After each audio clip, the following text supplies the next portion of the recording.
Mabuhay! Isang mapagpalang araw sa ating lahat. Ako ang inyong lingkod, Tutor Madge.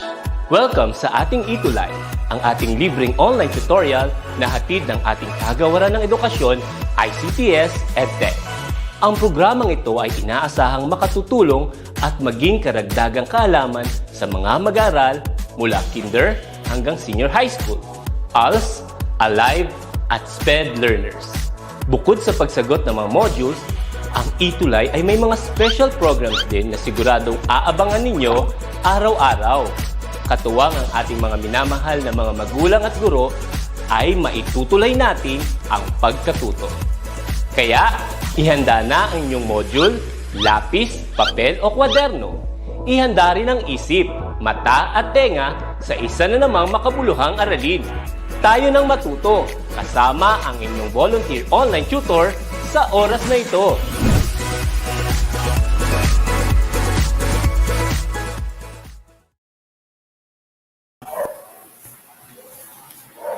Yeah, so good day everyone. Good day our dear tutors. Another Friday, another learning. I am Tutor Rodman, your tall, dark, and never mind.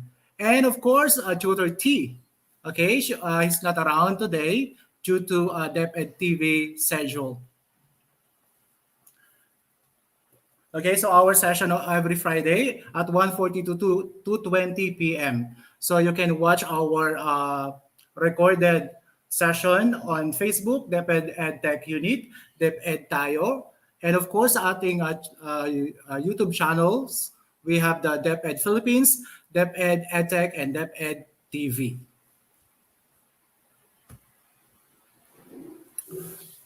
Okay, so our lesson for today, for our 6th week, okay, week 6, communicate effectively in English, or the elements of communication. And our objective for today, by the end of the lesson, you will be able to explain the process of communication. So why it is important to tackle or to discuss the elements of communication? Communication elements refer to essential tools of communication on which the communication process is conducted. Elements of communication initiate and regulate the entire cycle of sharing information between the sender and the receiver.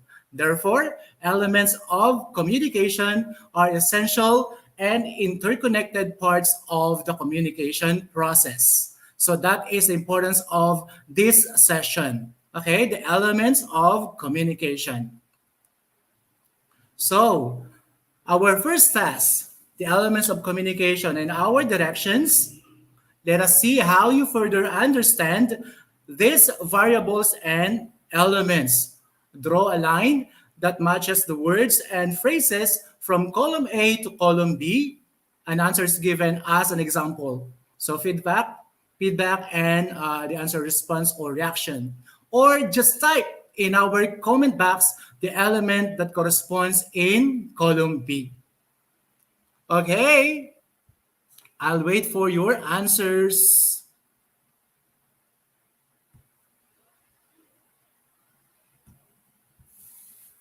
Yeah, so good morning watching from Donna Magdalena High School, grade 10. Ragnar G. Yualat.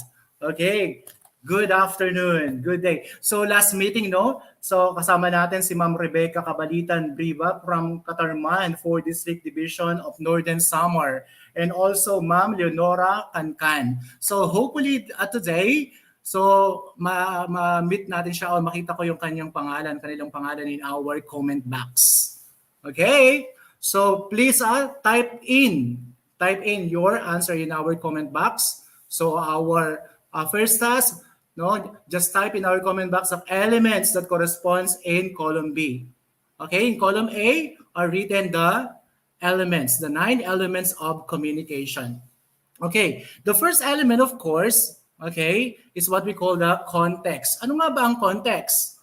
So, context refers to the environment of communication in which the interaction happens or takes place. Okay? Communication context is the prime element of every communication process that controls the communication process among senders and receivers. So sabi daw, no, the context is the prime element of every communication. Okay? Yan. So of course, no, bakit daw tinawag siyang prime? So this context may be pwede siyang physical, historical, psychological, social, chronological, or cultural.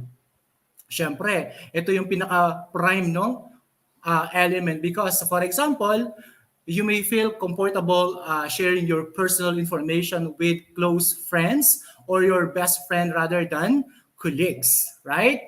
Or maybe you will not speak to an unknown person as you talk to your mother, right? So that's why context is what we call the prime element of communication. Kasi doon sa lahat nag-start eh. Okay? Yeah, good morning po and I am Denise Lorraine M. Rehano watching from Isabelo de los Reyes Elementary School. Yeah, good afternoon. Yeah, so number 4 is message according to Caroline Alejado. Okay, so mamaya check natin yan, no? Sige.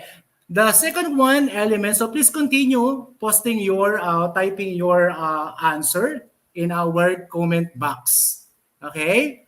So we have number 1, speaker of the message. Number 2, noise. Number 3, converting ideas into symbols.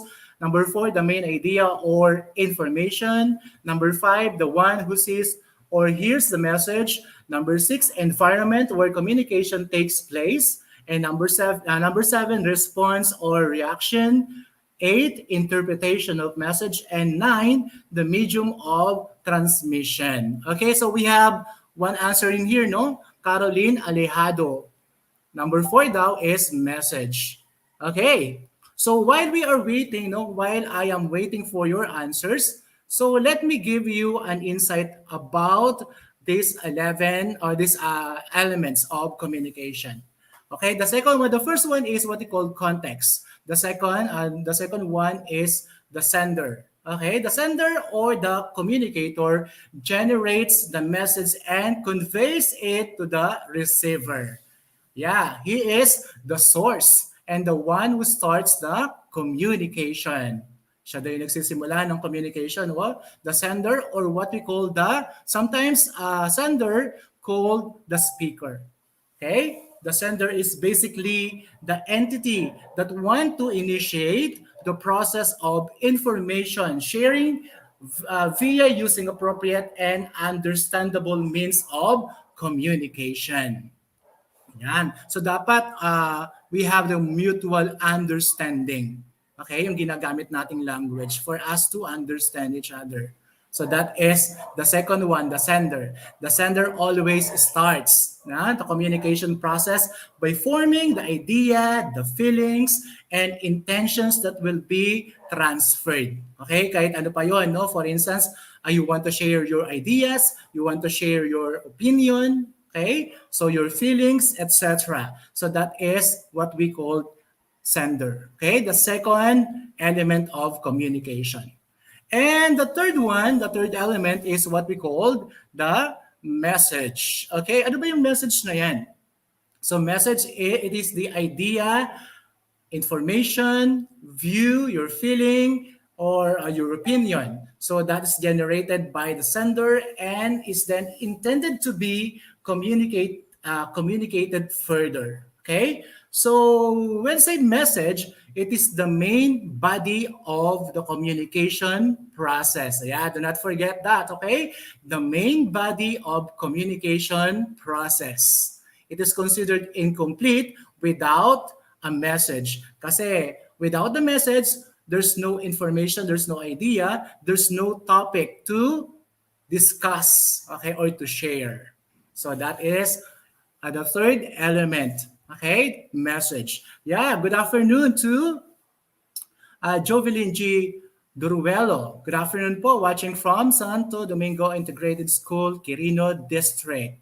And yeah, good afternoon also from Mercy Martin.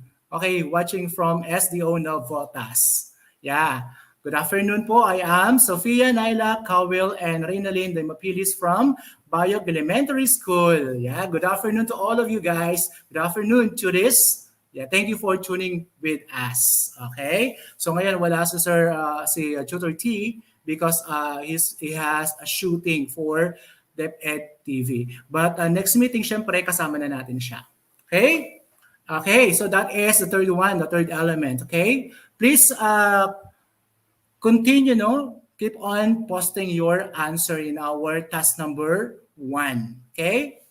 Type in our comment box the elements, no, of communication that corresponds in column B. Okay? Yeah, so number 4, of course, number 4 element, we have encoding. Yeah. So when we are encoding, no, it means we are putting, okay, ideas or information. Encoding the message generated by the sender. Ito yung trabaho ng sender ito, no? The message generated by the sender is encoded symbolically such as in the form of words, verbal, pictures, okay, pictures of the visual, no, visual communication, gestures, our non-verbal communication, and a lot more before it is being conveyed. Yan. So that is encoding. So encoding is a process with which the concerned aspect or subject matters is converted into communication symbols and language that is understandable, yeah, by other party. Yeah, so that is what we call encoding. Okay? So that is another job of the sender. Next element, please keep on posting your answer in our task number 1. Paksulat. Kanina may sumagot na, number 4 daw is message. Yeah, message is the main idea or information, and that is correct. Congratulations, Caroline Alejado. And next we have number 5 element. We have the channel. Channel sometimes called media. Yan. Right? So media, it is the manner in which the encoded message is transmitted. Okay, the message may be transmitted orally or in writing.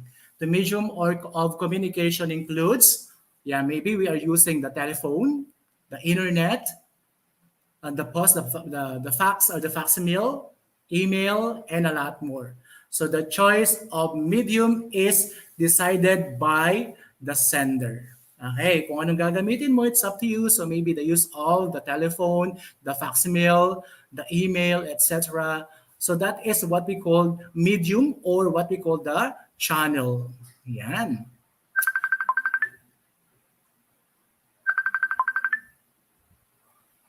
Okay, so good afternoon from Suwaigot Elementary School. Yeah, watching from Irene De Leon. Okay, hindi ko maintindihan yung pangalan niya. Good day po. Okay, yeah, good afternoon. So we're done with number 5. Okay, keep on posting, guys. Keep on posting your answers. So now we have, our time is 1:57. Okay, so I will give you 3 minutes, okay, to post your answers. Pa-shout out po sa teacher po namin, okay, na si Teacher Jane Tresvales Sandang at Unex Sky Merly Diang Kinay from Alice Di Mapilis. Yan, shout out po ma'am from your student, Alice Di Mapilis. And of course, Denly Alorde Chavez. Good afternoon po, Denly A. Chavez, ODL BEPS 2, Miss Helen Trono Tumala. BEPS Mariveles. Okay, from Bataan, I do not know. Okay, next we have number 6 element is what we call decoding. Okay, so decoding is this one is the job of the receiver. Okay, decoding. It is the process of converting. So, kino-convert na, no? Converting the symbols encoded by the sender. Okay? Then, after decoding, the message is received by the receiver. So, in the decoding process, the receiver decodes the actual subject matter that the sender wants the receiver to know or have knowledge about. Okay? So of course, no, the success of the communication process depends on when the receiver exactly receives the message in the same way, right? In which the sender wants to send to the receivers. Okay. So that is why when someone is speaking, siyempre, ang gagawin natin, we have to listen attentively. Okay? For us to understand yung gusto niyang isend sa atin na message. Okay? And that is number 6 element, decoding. Oh, come on. Please try to answer our task number 1. Okay? So Alice, ayan, sabi niya no, pa-shout out po sa teacher po namin. Okay, ma'am. Good afternoon. And moving on, so let us continue. Okay? Yeah. Giving insights about the elements of communication. So keep on posting your answer, guys. I am waiting. So we have only 9, no? 9 elements. Message, channel, encoding, decoding, yeah, receiver, barriers, okay, context, and feedback. So in number 7, we have answer already. So number 7, response or reaction, and that is what we call feedback. So only 8, walo na lang ang sasagutan ninyo. Okay? From column A to column B. Yeah, good afternoon po. Watching po from Caloocan Central Elementary School, grade 5, JP Rizal. Yeah, from Hannah Isabel Han. Good afternoon. And next we have receiver. Sino ba yung receiver? Of course, the receiver is the person who is last in the chain and for whom the message was sent by the sender. So once the receiver receives the message and understand it properly or proper perspective, the message, and understand it in a proper perspective and acts according to the message, of course, only then the purpose of communication is successful. Okay? Sometimes receiver is what we call recipient. Okay? Recipient. Siya yung tumatanggap ng information or what we call the message. Okay? Then, dinidecode niya. Hello po from Nena Sarmiento and Shelly. Hello, good afternoon. Watching from Lapu-Lapu City. Good afternoon. Okay guys, so we have task number 1. Please keep on posting your answer. Okay, 8 na lang ang sasagutan po because we have a bonus point. Okay, so we have number 7, feedback. Okay. And number 8, that is feedback. Yeah, the 8th element of communication, feedback. So, ano ba yung ano natin, no? For instance, so you are keeping on talking tapos no one responds, okay, in your transferring your information. Parang ganito, no? Sabi ko, I am waiting for your answer, okay? Pero wala pang sumasagot. Merong kaninang sumagot, sabi niya, yung message is number 4. And that is correct. Okay, how about others? Hinihintay ko yung sagot nyo, guys. Come on. Ano kaya ang ibig sabihin ng who is the speaker of the message? And what is noise all about? Or number 3, what is converting ideas into symbol? Okay, what element of communication? Referring to number 3, converting ideas into symbols. Or number 4, the main idea or information. Yan, nasagot na kanina, no? Message. How about number 5? The one who sees or hears the message. Come on, guys. Yeah, good afternoon. Watching from Figa is Catanduanes. Yeah, from Lourdes O to Pass. Good afternoon po. Yeah, feedback. Sabi, when say feedback, successful communication, of course, is a two-way process where one person sends a message to another. So feedback is basic knowledge. Okay, basic acknowledgement mechanism with which the sender gets to know what the receiver perceives with the sent message. Yan, feedback, no? In other terms, when say feedback, that is your response, right? For instance, your mother is calling you. Sabi niya, Jonard Galimlim, where are you? Sabi ng nanay mo. And then, of course, as your response or your feedback, you will answer, Mama, I'm here. I'm just listening to Sir Tutor Rodman. Okay? So that is what we call feedback or response. Yeah, good afternoon. Jonard Kalimlim. Oh, guys, wala yatang sagot. Huh? And the last one. So last one, no? The ninth element of communication we have noise or what we call barriers. Yan. Diba? The barriers, when say barriers, those are the breakdown, okay, of communication. Afternoon po, Kuya, from Ruti. And Lawrence Day Barlosa watching from Tabaco National High School, grade 12, 12 Humes, cluster 8F. And Ruti, afternoon po, sir. Yeah, good afternoon. Yeah, that is no the barrier or barriers or noise. Okay? So it refers to any obstruction that is caused by the sender or the message or receiver during the process of communication, right? So for example, bad telephone connection, faulty encoding, faulty decoding, right? Di mo naintindihan, inattentive receiver, right? So those are the what we call the barriers.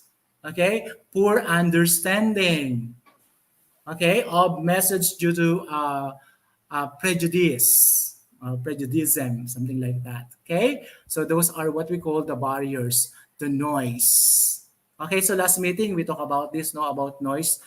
Sabi, meron tayong internal and external barriers, right? For instance, you have problem, okay, or maybe you are heartbroken, iyak-iyak ka dyan, okay, kasi iniwan ka ng boyfriend mo, right? Something like that, okay?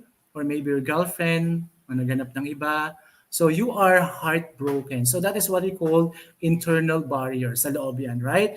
And when say external barriers sa labas, okay, for instance ngayon, no, ingay ng telepono, ingay ng sasakyan, etc. So those, no? Saan yan? Bad telephone connection, so bad connection, internet connection, right? So those are the barriers. Good afternoon from Ruti. Wala pang sagot. Okay, so let us answer. So in column A, the number one, the speaker of the message, and that is what we called sender, right? And number two, we have noise, barriers, right? And number three, converting ideas into symbols, that is encoding. Number four, the main idea or information, and correct yung sagot kanina, and that is message, right? Number five, the one who sees or hears the message. Sundo yan, number five, receiver. So number six, environment where communication takes place, that is context. Number seven, of course, no, feedback, response or reaction. Number eight, we have interpretation of message, and that is what we call decoding, right? Yeah, interpretation of message. And number nine, of course, the medium of transmission, and that is what we call channel, or sometimes it is called media. So we're done. With the elements of communication. So moving on for the next activity. So time check. 2:08. Yeah, thank you for tuning. Salamat sa inyo. And for our next activity, what I have learned. Okay? Ano daw siya? So our directions, let's apply what we have learned. In a group or class discussion, share your thoughts, how communication takes place in the scenarios by giving a meaning. The first one. So this time I want to see your comment, okay, your reaction. So the mother, the first item, the mother just skips silent after seeing her daughter's report card with failing grades. What does this silence mean? Okay, share your thoughts. Come on, guys. Another, no? Yeah, so Marcus Ezekiel, L. Burse, grade 8, ODL 1, BEP 1, BEP Tobacco National High School. Ayun pala yun, no? From Tobacco National High School. Okay? So Jake Kinson, Chris John Ray Bonto from grade 4 section, Einstein Fatima Cao Aguilar. Jack Scarlett Leon Beron. Good afternoon po. Mark Ezekiel Burse, watching po. Yeah, that's great. So please share your thoughts, guys.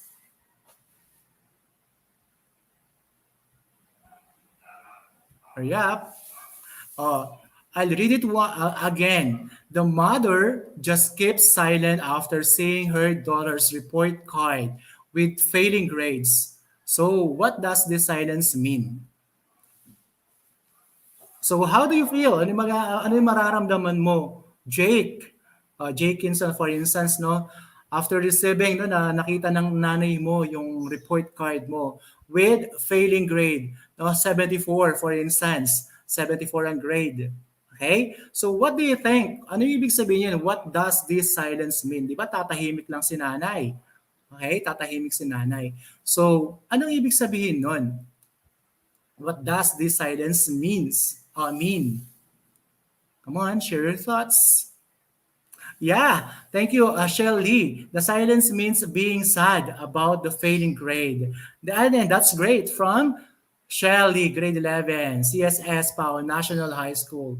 Yeah, good afternoon, Eva Israel. Thank you very much, Shell Lee, and that is correct. Another answer. How about Campos Jumar? Yeah, the mother might be upset. Or, very good. Ruthie, maybe po nadi-discourage. Yan. Very good. How about Alexander Justin? So what is your, please share, what is your idea? What do you think the feeling or the silence mean? Alexander Justin B. Aguilar from Tabaco National High School.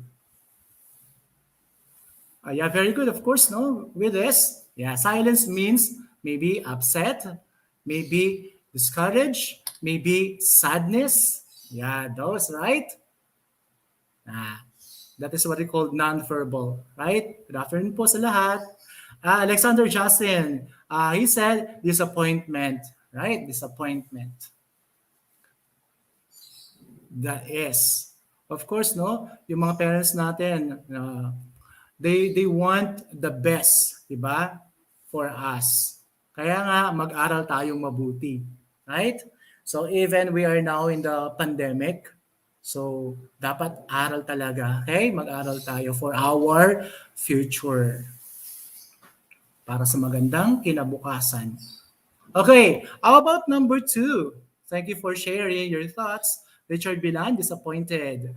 Yeah, that's great. How about number 2? You cuddle a newly born puppy and the mother dog stands in front of you, staring at her puppy. Why did mother dog do the stand and staring behavior?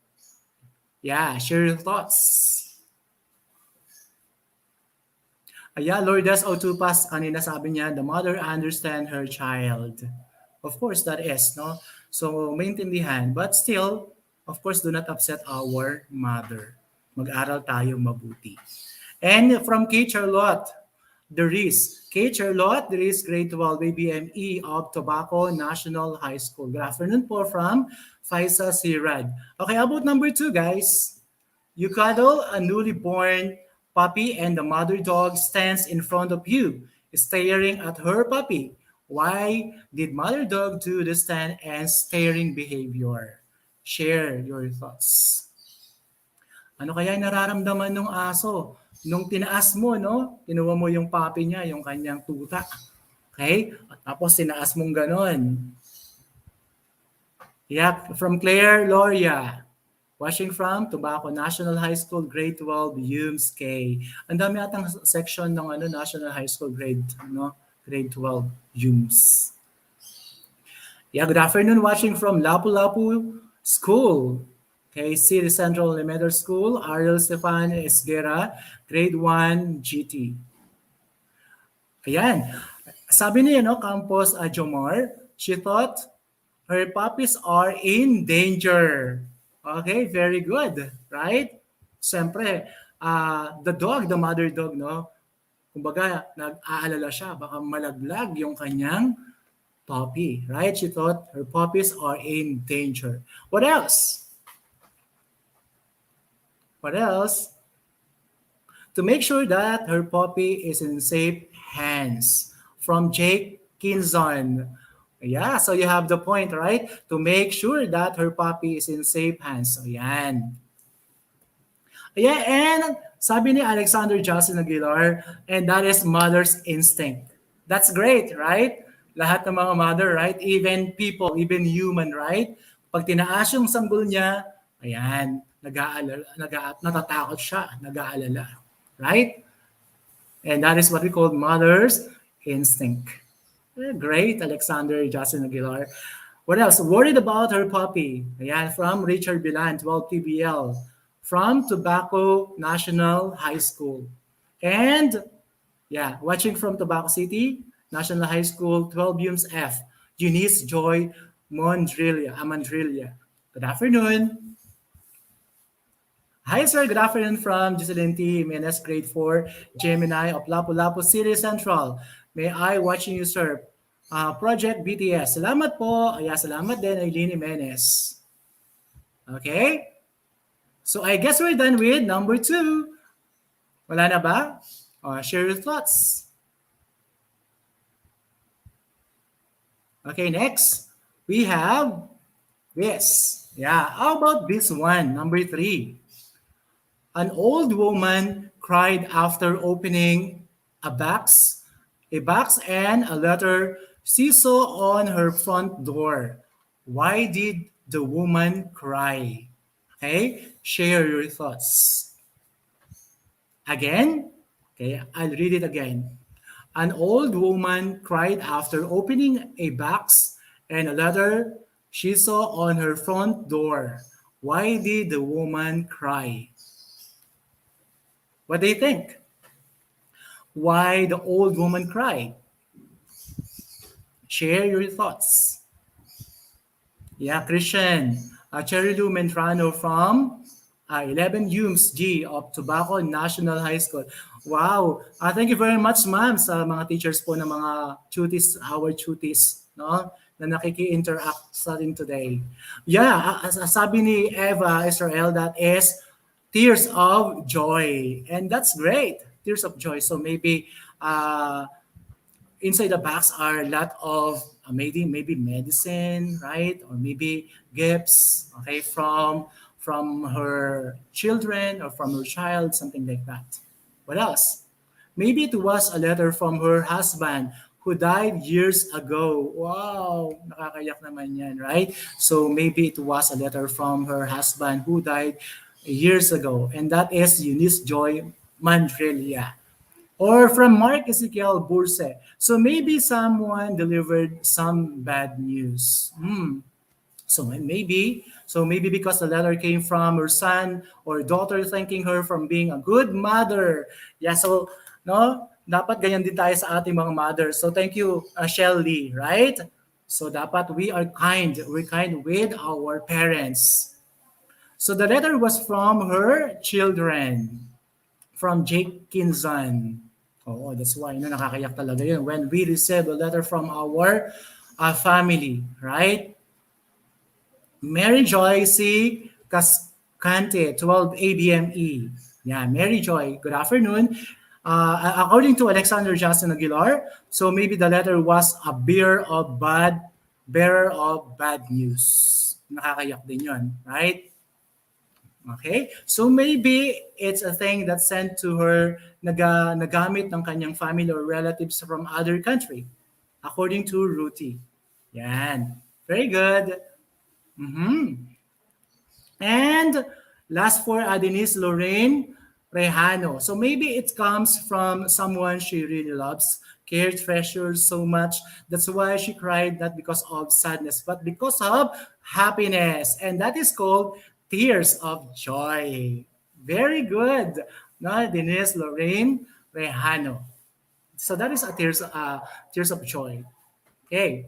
So maybe her children can't make it home. It's Christmas. Yeah, that's true, right? Christmas is coming. So let us spread love. Okay? Yeah, keep it on sending no your comments. Oh, it's Christmas time, so do not forget to say I love you to our dear parents, right? Christmas na. Love our parents. So maybe it was the first time she received a box and a letter from Lourdes O. Tupas. Okay, guys. So a lot of comments, right? So thank you for your comments. So, but time is over. So it's 2:20 p.m. Yeah.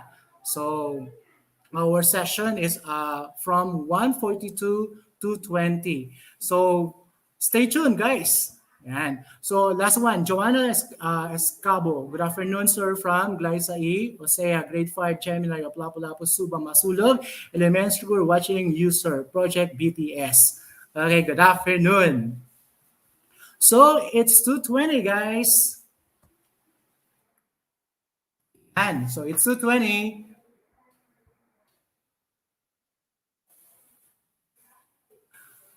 So another tutors, no, another tutors waiting. So please stay tuned. So we have tutors Tere and tutor the race. Okay. Once again, so this is a tutor Rodman. You're tall, dark, and never mind. Bye bye. Thank you for watching. Thank you for tuning, guys. See you next session every Friday. Don't forget 1:40 to 2:20. Okay, up next, center, front service, what do you call this one? Yeah, the FOS. Bye-bye. God bless.